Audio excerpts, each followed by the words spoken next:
या सुरक्षा व्यवस्था का जायजा।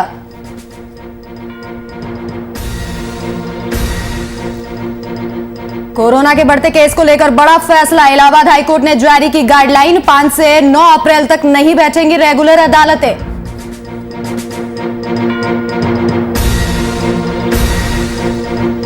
बिहार में जहरीली शराब से मौत के आंकड़ों में तेजी। शराब पर हुई मौत पर उठ रहे सवाल। पूर्व सांसद आर.के. सिन्हा ने सीएम से की जांच की मांग।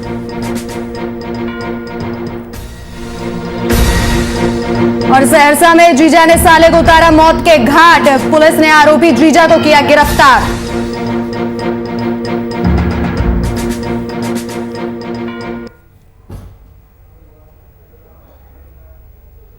नमस्कार, आप देख रहे हैं वीआईपी न्यूज और मैं हूं आपके साथ राखी लांबा। यूपी के पंचायत चुनाव के लिए आज से नामांकन शुरू हो गया है। नामांकन की प्रक्रिया के लिए जिला प्रशासन ने सभी तैयारियां पूरी कर ली है। किसी को भी बिना मास्क के नामांकन स्थल पर जाने की छूट नहीं दी गई है। वहीं नामांकन में प्रत्याशी के साथ उसके प्रस्तावक ही जा सकेंगे। इसी बीच रायबरेली में दल बल के साथ नामांकन केंद्र पर पहुंचकर एडीएम ने मामले का जायजा लिया। वहीं मौके पर मौजूद अधिकारियों ने नियमों का पालन करवाने के निर्देश दिए। जिला पंचायत के सदस्य के लिए ये नामांकन की प्रक्रिया प्रारंभ हो गई है और हमारे कार्यकर्ताओं में पुलिस प्रबंध मजिस्ट्रेट की ड्यूटी लगाई गई है। वाहन कोई भी अंदर नहीं आएगा। जो हमारे प्रत्याशी हैं उनके साथ प्रस्तावक होंगे, उनका विकर्ता भी हो सकते हैं या कोई अपना सहायक भी आ सकते हैं, लेकिन अंदर केवल 2 लोगों को प्रस्तावक और उम्मीदवार जाएंगे। तो इस खबर पर जानकारी साझा करने के लिए हमारे संवाददाता असद खान हमारे साथ जुड़ गए हैं। असद, जिला प्रशासन ने पूरी तैयारियां पूरी कर ली और आज से नामांकन की प्रक्रिया भी शुरू हो गई है। विधानसभाओं की पंचायत चुनाव के पहले चरण में होने चुनाव रायबरेली में होना है। इसके मद्देनजर आज से नामांकन प्रक्रिया शुरू हो गई है, जिसमें 988 ग्राम सभा व 22 बीडीसी की सीटों के लिए नामांकन की प्रक्रिया सुबह 8 बजे से ही शुरू हो गई है। नामांकन प्रक्रिया के लिए जहां कोविड-19 के गाइडलाइन का सख्ती से पालन कराया जा रहा है, वहीं कहीं ना कहीं अगर देखा जाए तो एडीएम प्रशासन के जस्ट कार्यालय के सामने खुली कैंटीन पे सोशल डिस्टेंसिंग की जमकर धज्जियां उड़ाई जा रही है। और अगर बात की जाए पूरे कलेक्टर परिसर को, तो इसको टोबैको मुक्त जोन भी घोषित किया गया है, लेकिन यहाँ खुले आम पान पुड़िया सिगरेट की बिक्री की जा रही है। राखी असद, एडीएम ने सुरक्षा व्यवस्था का जायजा लिया है, तो इस दौरान क्या कुछ दिशा निर्देश उनके द्वारा दिए गए हैं?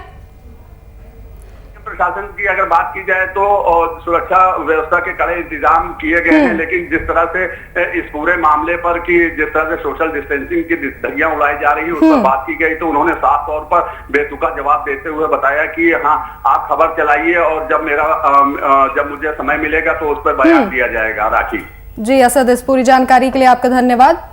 तो यूपी के पंचायत चुनाव को लेकर आज से नामांकन प्रक्रिया शुरू हो चुकी है और सुबह 8 बजे से लगातार नामांकन भरने प्रत्याशी पहुंच रहे हैं। तो यूपी में कोरोना के दूसरी लहर को देखते हुए कई तरह की सतर्कता बरत रही है। इलाहाबाद हाईकोर्ट ने संक्रमण काल को देखते हुए गाइडलाइन जारी कर दी है। नए नियम के तहत अब 5 से 9 अप्रैल तक रेगुलर अदालतें नहीं बैठेंगी। इसके साथ ही प्रयागराज के साथ साथ लखनऊ बेंच का भी कार्य ठप रहेगा। साथ ही अर्जेंट केस में सुनवाई स्पेशल बेंच में होगी।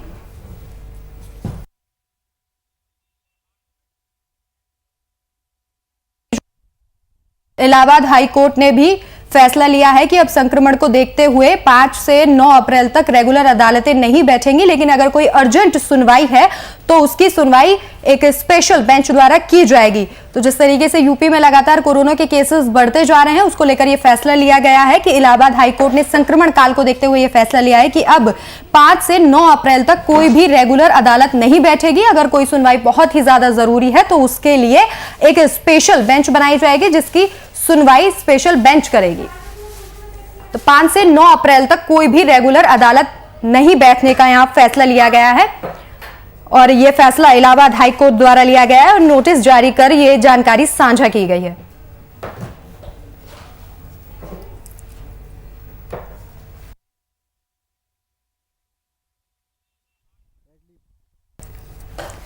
तो यूपी में कोरोना काल की दूसरी लहर को देखते हुए ये नियम यहां लागू किया गया है कि 5 से 9 अप्रैल तक कोई भी रेगुलर अदालतें नहीं बैठेंगी। इसके साथ ही प्रयागराज के साथ साथ लखनऊ बेंच का भी कामकाज यहां पर ठप रहेगा। इसके साथ ही अगर कोई अर्जेंट केस है तो उसकी सुनवाई स्पेशल बेंच में की जाएगी, लेकिन रेगुलर अदालतें यहां पर नहीं बैठेंगी। कोरोना को देखते हुए ये फैसला लिया गया है और जिस तरीके से यूपी में लगातार कोरोना के केस सामने आ रहे हैं उसको देखते हुए इलाहाबाद हाईकोर्ट द्वारा यह फैसला लिया गया है कि अब 5 से 9 अप्रैल तक रेगुलर अदालतें हैं जो वो नहीं बैठेंगी। अगर कोई बहुत ही ज्यादा जरूरी मामला है तो उसकी सुनवाई स्पेशल बेंच करेगी। तो इस खबर पर जानकारी साझा करने के लिए हमारे संवाददाता मोहम्मद इरफान हमारे साथ जुड़ गए हैं। जो मोहम्मद, जानना चाहेंगे कि इलाहाबाद हाईकोर्ट ने नोटिस जारी कर दिया है कि 5 से 9 अप्रैल तक अब कोई भी रेगुलर अदालत नहीं बैठेंगी, क्या जानकारी इसके बारे में?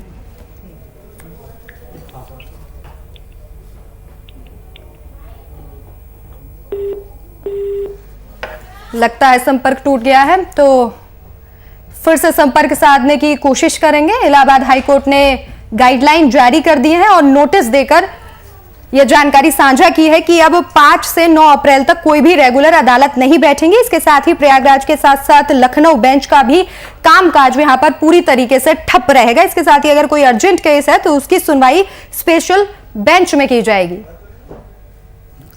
प्रयागराज से एक अहम और एक जरूरी खबर कि अब 9 से 5 अप्रैल तक रेगुलर अदालतें यहां पर नहीं बैठेंगी और कोरोना काल को देखते हुए यह फैसला लिया गया है। सीधा रुख करेंगे अपने संवाददाता के पास। जी, आपसे जानना चाहेंगे कि एक बार फिर से कोरोना की दूसरी लहर और इसी को देखते हुए फैसला लिया गया है कि अब 5 से 9 अप्रैल तक रेगुलर अदालतें नहीं बैठेंगी, क्या कुछ जानकारी आपके पास? जी बिल्कुल, बताना चाहूंगा कि कोरोना को लेकर इलाहाबाद हाईकोर्ट की व्यवस्था की नई गाइडलाइन जारी हुई है और इसी के साथ में सिर्फ जरूरी मैटर ऑनलाइन सुने जाएंगे और 5 से 9 अप्रैल तक जो है कोई भी रेगुलर अदालतें नहीं बैठेंगी। इलाहाबाद लखनऊ बेंच में नहीं बैठेंगी रेगुलर कोर्ट कोई भी। अब बता दें कि कोरोना को बढ़ते हुए संक्रमण को लेकर ये फैसला लिया गया है। कोरोना को देखते हुए चीफ जस्टिस ने यह आदेश दिया है। जी इरफान, जो अभी लंबित सुनवाई है उनके बारे में, उनके लिए क्या किया जाएगा जो फिलहाल कोर्ट में जिन पर सुनवाई चल रही होगी? जी बिल्कुल, बताना चाहूंगा केवल जो स्पेशल बेंच में होगी जो अर्जेंट केस है वही उसी की सुनवाई होगी और कोई भी केस जो है फाइलिंग के लिए अलग जारी अगर होगा तो उसके लिए यह आदेश होगा और हाईकोर्ट रजिस्ट्रार जनरल ने यह आदेश कर दिया है।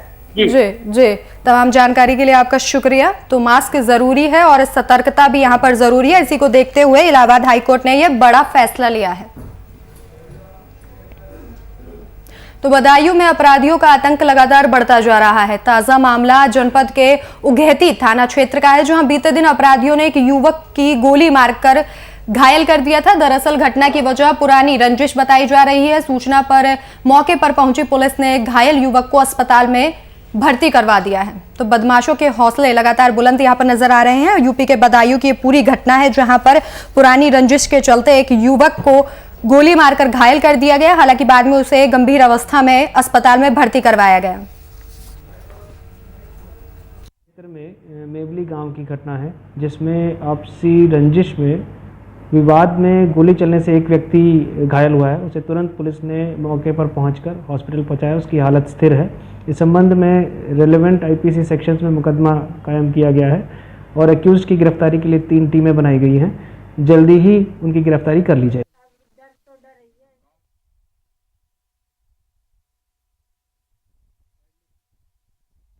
पूरा मामला है जहां एक युवक को पुरानी रंजिश के चलते गोली मारकर घायल कर दिया गया। हालांकि आरोपियों की तलाश में लगातार पुलिस जुटी हुई है।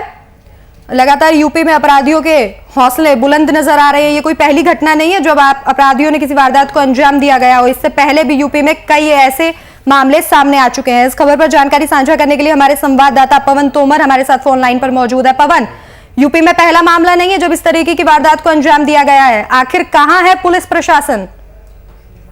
जी आपको बता दें, ये थाना अभेती का मामला है। मेवली गांव पड़ता है, वहां पर ही घटना हुई है। रात्रि 9 बजे की घटना है। एक युवक है जिसका नाम डोरीलाल है। वो जो है अपने खेत पे जाते हैं शाम के लिए और उनके साथ ही घटना होती है। गोली मारी जाती है।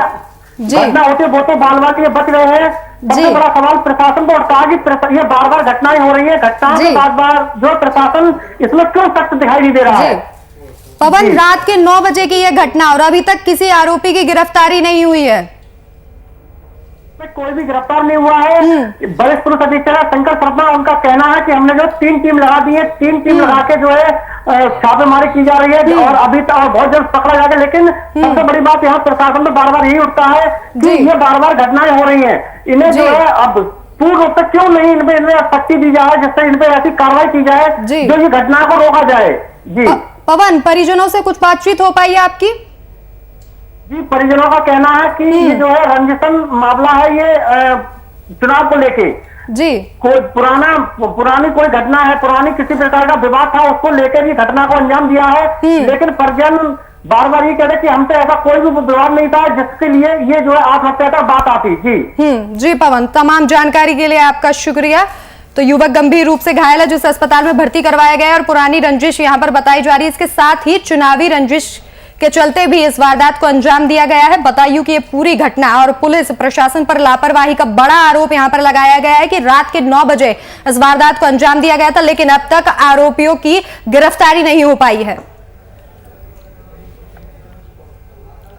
तो शाहजहांपुर में तस्करों पर लगाम लगाने के लिए पुलिस को सफलता मिली है। पुलिस ने मिली जानकारी के अनुसार गड़िया थाना से तस्कर को धर दबोचा। गिरफ्तार तस्कर के पास से पुलिस ने अफीम बरामद की है, साथ ही अवैध हथियार से 2 जिंदा कारतूस बरामद किए हैं। फिलहाल पुलिस पूरे मामले की जांच यहां पर कर रही है। तो आखिर तस्करों पर कब लगाम लगेगी है यूपी की खाकी के लिए एक बड़ा सवाल है।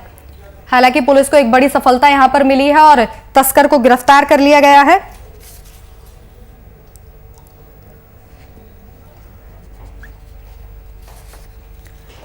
तो शाहजहांपुर में तस्करों पर लगाम लगाने के लिए पुलिस को एक बड़ी सफलता हाथ लगी है। यहाँ पुलिस ने गड़िया थाना से एक तस्कर को धर दबोचा, जिसके पास से पुलिस ने अफीम बरामद की है। इसके साथ ही अवैध हथियार से 2 जिंदा कारतूस भी यहां पर बरामद किए गए हैं। फिलहाल पुलिस मामले की जांच कर रही है। इसके साथ ही पता लगाने में लगी हुई है कि आखिर क्या इस तस्कर के और अन्य साथी भी हैं जिनकी तलाश लगातार पुलिस कर रही है। तो बड़ा सवाल यही है कि आखिर तस्करों पर कब लगाम लगेगी।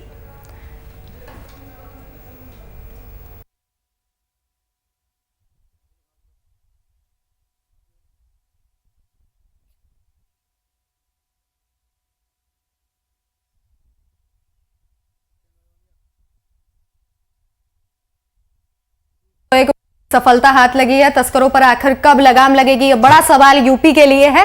हालांकि तस्कर को गिरफ्तार करते हुए पुलिस ने उसके पास से अफीम भी बरामद की है। इसके साथ ही 2 जिंदा कारतूस भी यहां पर आरोपी से बरामद किए गए हैं। फिलहाल पुलिस मामले की जांच में जुटी है और लगातार आरोपी से पूछताछ की जा रही है कि कहीं अन्य लोग भी उसके साथ शामिल तो नहीं है, और अगर शामिल हैं तो पुलिस उनकी भी तलाश शुरू करेगी।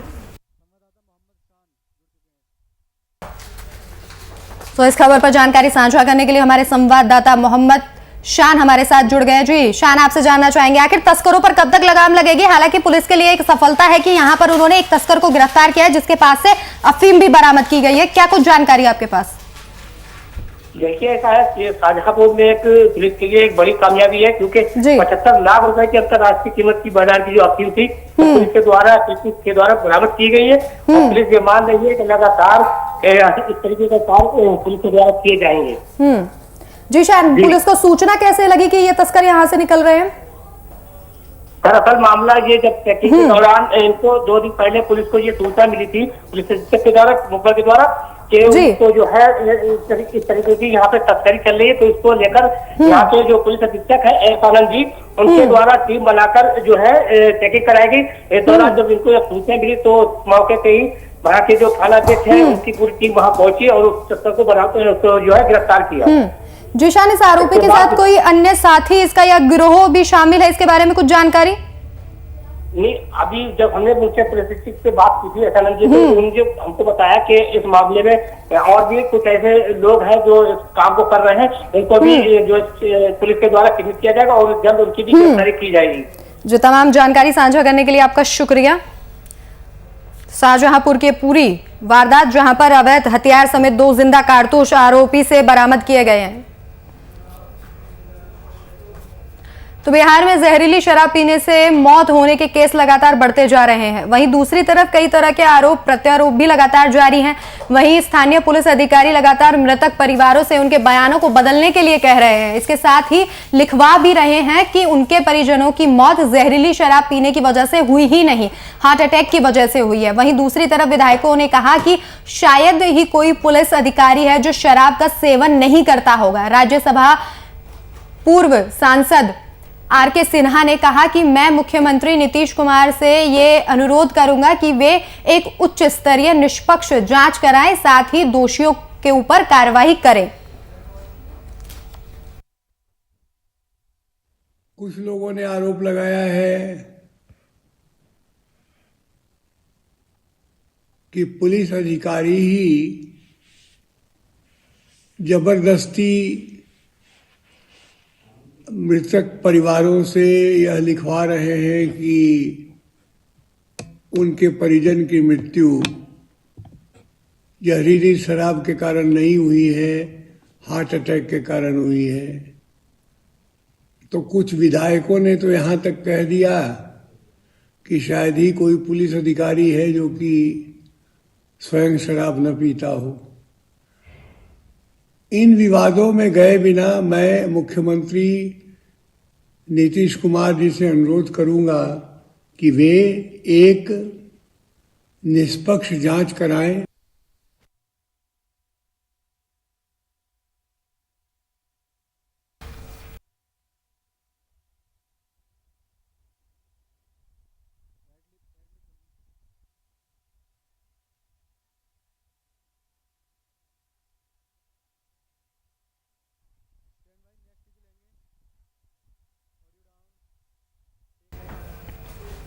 राजधानी में 5 महीने के बच्चे को चुराने का मामला सामने आया है। ताजा मामला पटना के पीर बहोर थाना क्षेत्र के भावपोरखर इलाके का है, जहां 17 मार्च को शाकिर नाम के युवक ने बच्चे को चुराकर हज भवन के पास महज 10,000 रुपए में बेच दिया।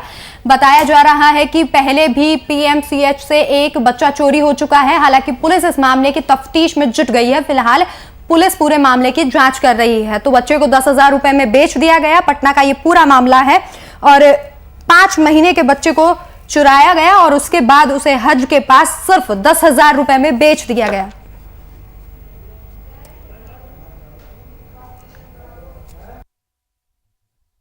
सब आया दुकान पे मेरे, और दुकान पे आते ही हम लोग को बोला कि बाबू नहीं है, बाबू नहीं है, शाकिर लेके चला गया।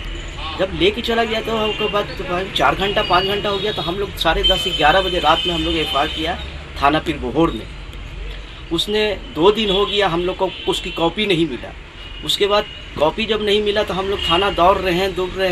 उन्होंने थाना इंचार्ज ने बोला कि हाँ आप लोग का काम हो रहा है, आपको मिल जाएगा, कॉपी भी मिल जाएगा, ये मिल जाएगा, वो मिल जाएगा। बाद में हमको आज भी कॉपी नहीं मिला, हमको कोर्ट से कॉपी करवाना पड़ा। चलिए कोर्ट से भी कॉपी करवाने के बाद सारी प्रूफ हमको उनको ला के दे रहे, कहाँ है बच्चा, किधर है बच्चा, शमशाद नाम का आदमी थाना पीर बहोर में। इन्होंने कोई काम अभी तक नहीं कर रहे। शमशाद को गिरफ्तार क्यों नहीं किया जा रहा? हाँ।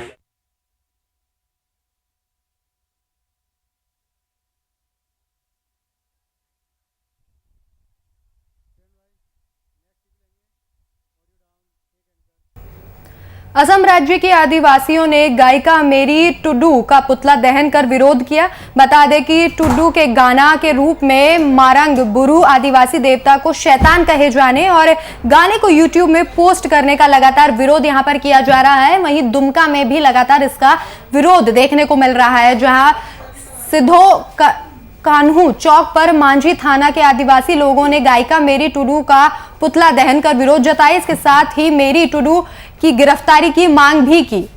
तो दुमका का ये पूरा मामला है, जहां पर एक गायिका के खिलाफ रोष प्रदर्शन जताया जा रहा है। उसके गाने के खिलाफ रोष प्रदर्शन जताया जा रहा है। आदिवासियों का कहना है कि इसमें उनके भगवान को शैतान बताया गया है।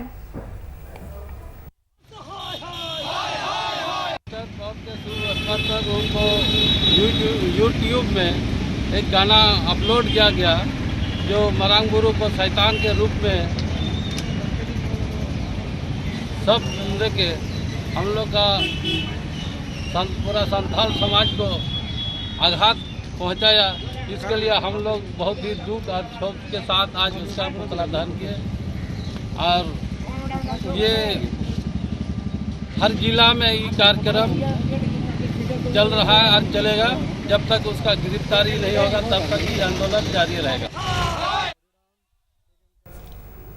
तो वहीं बेगूसराय पुलिस को एक बड़ी सफलता मिली है। आपको बता दें कि पुलिस ने बीते दिन हुई डकैती मामले में खुलासा किया है। पुलिस ने डकैती के मुख्य आरोपी समेत लूट की 6 बाइक, सोने के आभूषण सहित नकदी बरामद की है। पूरे मामले की जानकारी एसपी अवकाश कुमार ने प्रेस वार्ता करके दी है। तो डकैती का ये पूरा मामला था जिसका पुलिस ने खुलासा कर दिया है और नकदी और सोने के आभूषण यहां आरोपियों से बरामद किए गए हैं। इसके साथ ही मुख्य आरोपी से लूट की मार्च को रात्रि में बीहट में एक इब्राहिम टोला में एक मनीष सिंह के घर में एक गृह डकैती हुई थी, जिसमें कुछ नगद रुपए और जेवरात अपराधियों के द्वारा लूट लिया गया था। उस घटना के उद्भेदन के लिए, सामग्री की रिकवरी के लिए और अपराधियों की गिरफ्तारी के लिए एक विशेष अनुसंधान दल का गठन किया गया था एसडीपीओ सदर श्री राजेंद्र सिन्हा के नेतृत्व में, जिसमें सर्कल इंस्पेक्टर बरौनी और बरौनी अंचल के अन्य थानाध्यक्ष, साथ में टेक्निकल सेल की टीम भी इसमें लगाई गई थी। इस टीम ने टेक्निकल इंटेलिजेंस कलेक्ट करते हुए और मैनुअली कुछ इनपुट्स प्राप्त हुए, जिसके आधार पर इस कांड का उद्भेदन बहुत कम समय में कर लिया। तो सहरसा के बनमा इटहरी प्रखंड के प्रियनगर गांव में हत्या का मामला सामने आया है, जहां पर एक जीजा ने अपने साले की धारदार हथियार से हत्या कर दी। हत्या की वारदात को अंजाम देकर अपराधी मौके से फरार हो गया। वहीं पुलिस ने छापेमारी कर आरोपी को गिरफ्तार कर लिया है। बताया जा रहा है कि शादी के बाद से आरोपी जीजा ससुराल में ही रह रहा था, जिसके चलते जीजा साले के बीच जमीन बंटवारे को लेकर आपसी विवाद हो गया और जीजा ने धारदार हथियार से साले की हत्या कर दी। वहीं पुलिस ने शव को कब्जे में लेकर पोस्टमार्टम के लिए सदर अस्पताल भेज दिया है। जीजे ने अपने साले की हत्या कर दी है। कांड दर्ज कर अनुसंधान प्रारंभ किया गया है। लाश को पोस्टमार्टम के लिए भेजा गया है। पुलिस त्वरित कार्रवाई करते हुए मुजरिम की गिरफ्तारी कर ली है। किस चीज़ से हत्या की गई है? धारदार हथियार से हत्या करना बताया जाता है।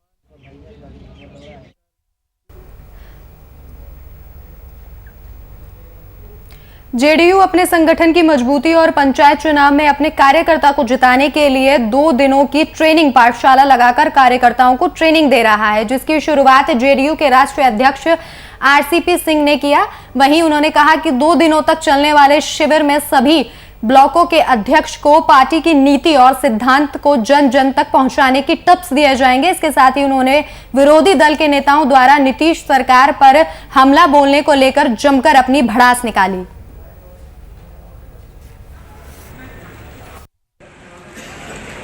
हमारे जो प्रखंड है, आपको याद होगा कि इन लोगों ने 26-27 को भी प्रखंड अध्यक्षों का प्रशिक्षण कार्यक्रम किया था और शेष जो हमारे प्रखंड हम बच गए थे 534 में से, वो सब साथ लिया जाए हैं और उनको पार्टी की विचारधारा से, कार्यक्रम से, रणनीति से, इन सब चीज़ों के बारे में उनको बताया जाएगा और उनको मुख्य रूप से इस बात के लिए प्रेरित किया जाएगा कि प्रखंड अध्यक्ष प्रखंड स्तर पर एक सफल नेतृत्व दें। तो पटना में 103 दिन बाद संक्रमण का ग्राफ 287 पहुंचा है। इसके पहले 19 दिसंबर 2020 को 288 संक्रमित पाए गए थे। पिछले 2 दिनों से कोरोना की बढ़ रही रफ्तार चिंता बढ़ा देने वाली है। 48 घंटे में गुरुवार और शुक्रवार को कुल 1150 संक्रमित पाए गए हैं, जो रिकॉर्ड तोड़ने वाले हैं। साल 2021 में लगातार 2 दिनों में इतने अधिक मामले अभी तक सामने नहीं आए थे। 4 महीने बाद शुक्रवार को बिहार में हुई 63,846 लोगों की जांच में से 662 नए संक्रमित मिले हैं। तेजी से बढ़ते मामलों को लेकर स्वास्थ्य विभाग ने संक्रमितों को डिटेक्ट करने के लिए टेस्टिंग और ट्रेसिंग बढ़ाने के निर्देश दिए हैं।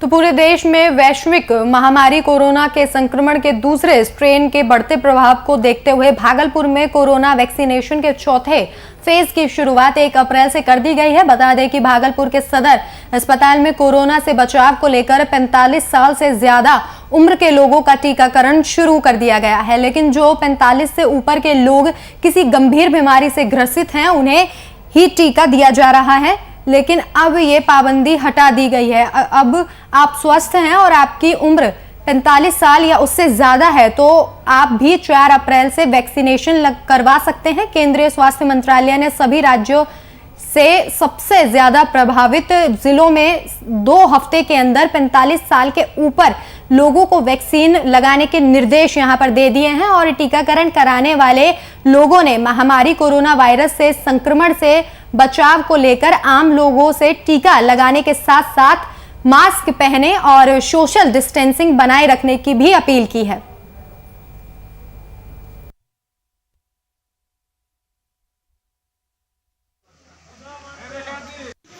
क्या बोलना चाह रहे हैं? बोलना चाह रही है कि 40 से ऊपर को जो है कोरोना ले लीजिए सही वैक्सीन यहाँ सदर हॉस्पिटल में आकर बचाव के लिए। हाँ, अपना बचाव सुरक्षित, इसलिए मास्क भी जरूरी है। जनता से यही अपील है कि हर व्यक्ति को ये इंजेक्शन लेना चाहिए और पूरी तरह सुरक्षित है। सरकार ने बहुत बड़ी अच्छी योजना चलाई है। हम चाहते हैं पूरा देश, पूरा राज्य, पूरी जन समुदाय इसका भरपूर समर्थन करे। तो फिलहाल इस वक्त के बुलेटिन में मेरे साथ इतना ही। देश और दुनिया की तमाम बड़ी खबरों के लिए देखते रहिए VIP न्यूज़। नमस्कार।